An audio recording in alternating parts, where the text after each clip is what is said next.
dito umiikot sa gitna. Sa gitna ka mag kasi pag dito ka, pag napahaba mo yan, wala naman tayong pakinabang dyan, wala naman tayong mapagkalabas. Dito ka mag-umpisa. Napahaba mo man, wala lang. Pag tansado mo na, saka ka na mag-ano doon. Sa gitna sir ha. Sa gitna.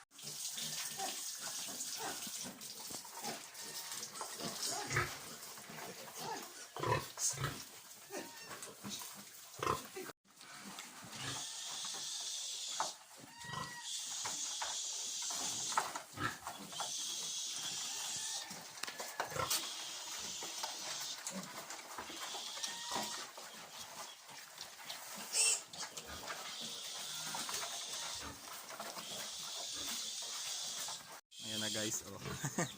Labas masok sila dyan, oh, salo-salo sa pagkain.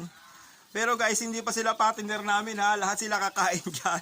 Ayan na po yung bago nilang kainan. Ayan guys, oh. Pasok ka naman yun. Next batch, come. Ayan. Yung mga busog na, hoy, lumabas na.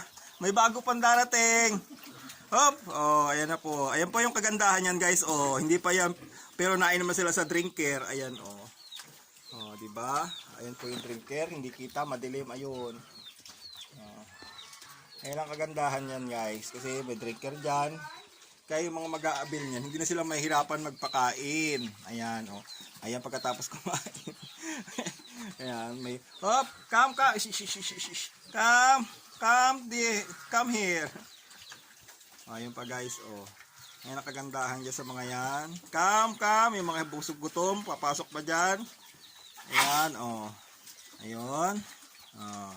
Mga sanay na sila. Kaya yung mga mag-aabil niyan, hindi na mahirapan magturo magpakain. Ayan, yung bahog na lang ang kailangan. Ayan po yung instructor niyan. Ayan po yung malupit. Ayun po yung isa, uminom na naman sa drinker. O, ayun po yung kagandahan diyan, oh, na marunong na silang uminom, mga idol, oh. Ayan, oh. Oh.